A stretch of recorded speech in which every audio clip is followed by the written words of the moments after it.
Hello, let's read If Only I Had a Green Nose.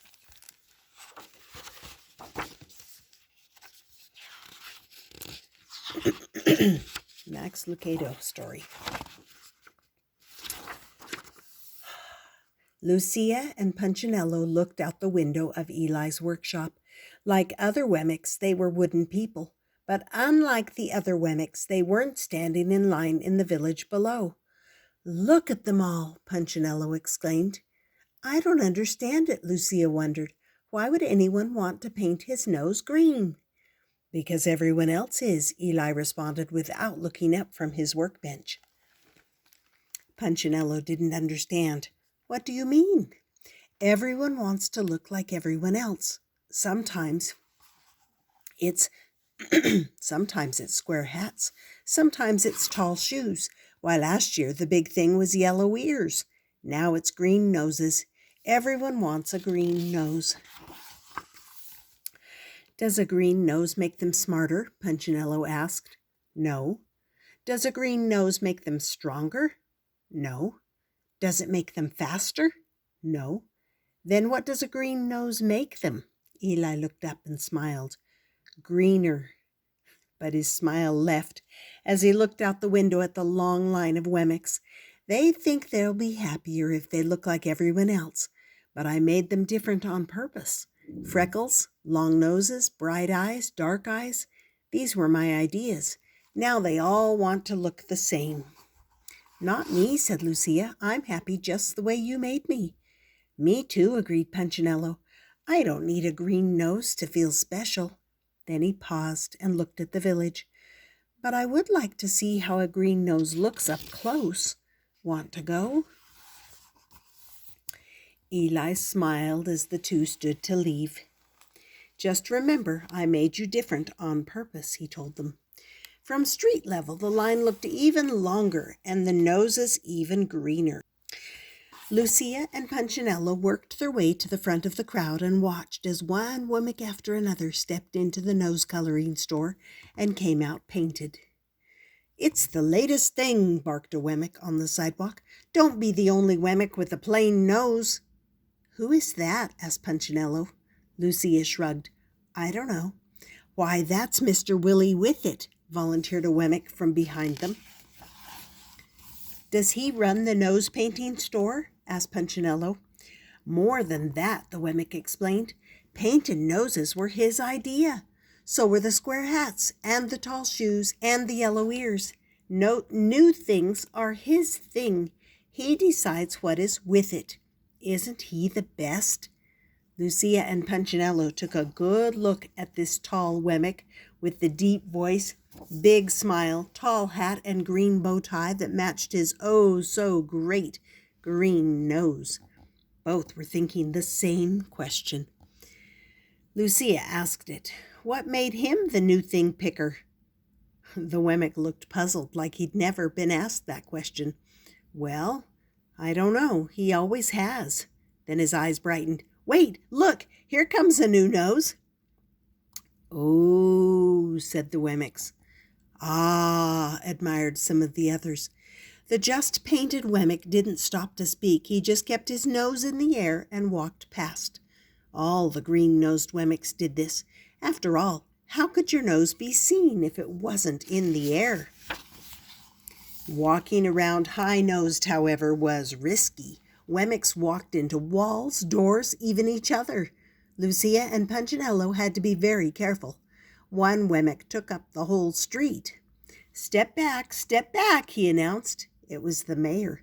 "Make way, every Wemmick. My wife is coming in for a touch-up." With one hand he waved back the citizens. With the other he guided her through the crowd. "Horrible, just horrible," she cried, covering her nose with both hands. "I chipped some paint when I bumped into a tree. Now the real me is showing. Horrible, just horrible." As the crowd passed, Lucia shook her head. Such a fuss over a green nose. "Yeah," agreed Punchinello. "You'll never catch me in the nose coloring store." "Ah, Punch, I was hoping you'd go." Punchinello recognized the voice immediately. "Twiggy?"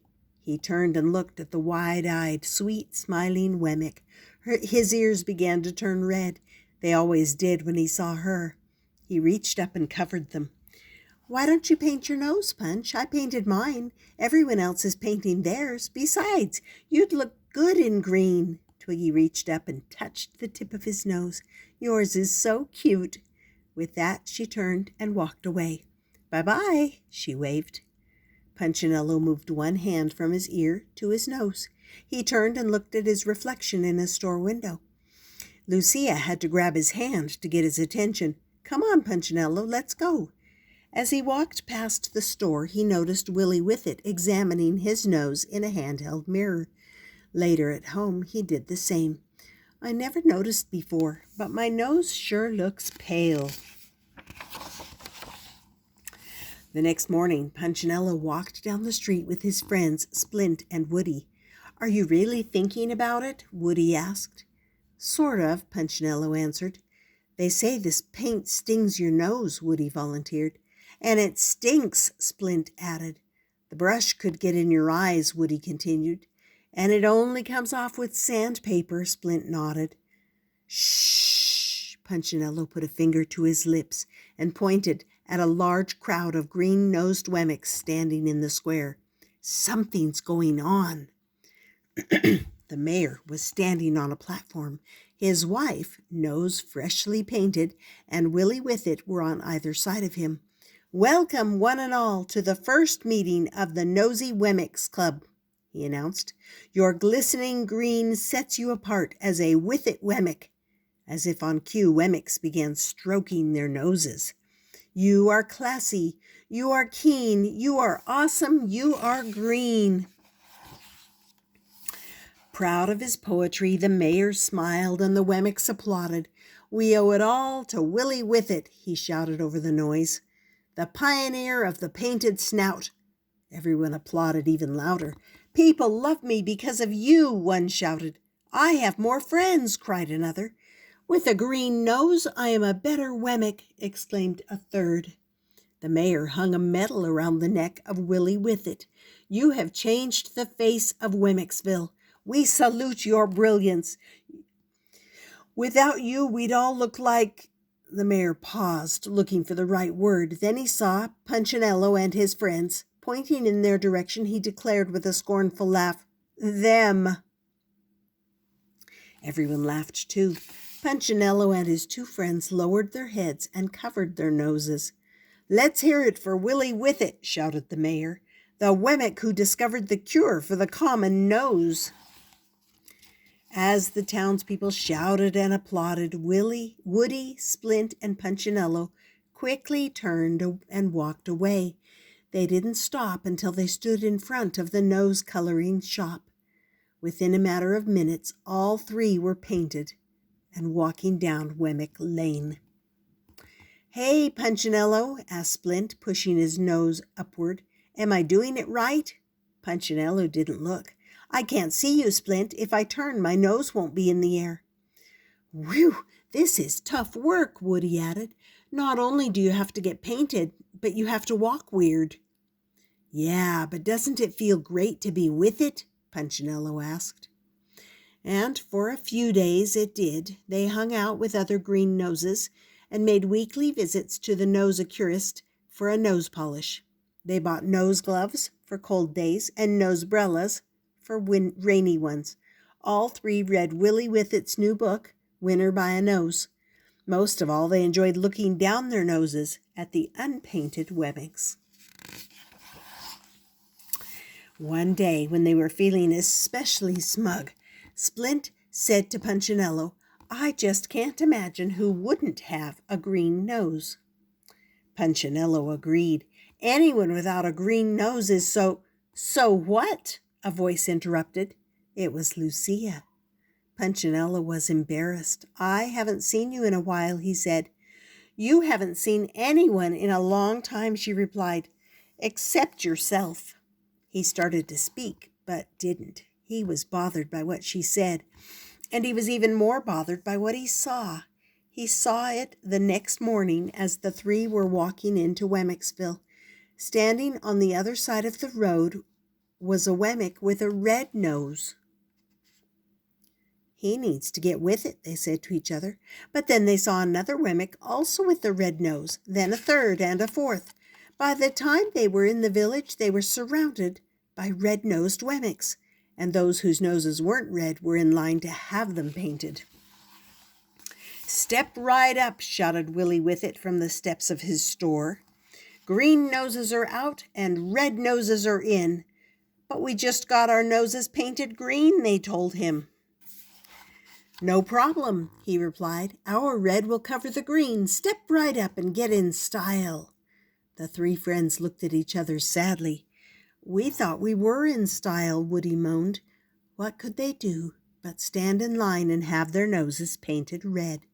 For a few days they fitted in, until one morning they saw a blue-nosed Wemmick. "Oh, no," they said to each other, "not again." So they changed colors, but it was only a short time until blue noses were out and pink noses were in. Then pink was out and yellow was in. Then yellow was out and orange was in. Soon Punchinello and his buddies had so many layers of paint on their noses that they couldn't remember what they really looked like. "This has to be the final color," they said the day they walked out with orange noses. But once again they were wrong. "I'm so tired of this," Woody moaned when he saw a purple-painted Wemmick. "I wish my nose was common again." The three sat on a rock and hung their heads. "Me too," agreed Punchinello. "I should have listened to Eli." "You think he would help us?" "Why don't you ask him?" All three turned at the sound of the familiar voice. "Lucia," they said. "He asks about you every day," she told them. "Is he mad?" Punchinello wondered. "Sad, but not mad." Punchinello looked up at Eli's house on the hill. "He told me to tell you to come," Lucia spoke again. "Could I take my friends?" "Of course." "Would you go with me?" "Certainly." And so the four began the long walk up the hill to Eli's house. When they reached the top of the hill, Eli stepped out of the workshop and began walking toward them. He met them in the yard. One by one, he examined their noses. "Been trying to fit in, eh?" Punchinello nodded. "Did you succeed?" "Not really. Every time we got close, someone changed the rules." "That's the way it is." "And my neck hurt from sticking my nose in the air," Woody added. "You weren't built to walk that way." "We just want to be ourselves again," Splint said. "I'm glad to hear that." "Can we?" they asked. "Of course you can," Eli replied. "I'll always help you be who I made you to be." Then he reached in his pocket and pulled out a piece of sandpaper. "But it's going to take some time." And so Punchinello and his friends followed their maker into his workshop, where he spent the rest of the day removing the paint. It hurt to be sanded, but it was worth it to be normal again. There's one last picture of him with them. That was called If Only I Had a Green Nose. There's a deep message in that book, isn't there? Hope you enjoy it, and subscribe. Come back often. We'll see you next time here on Stories with Grandma.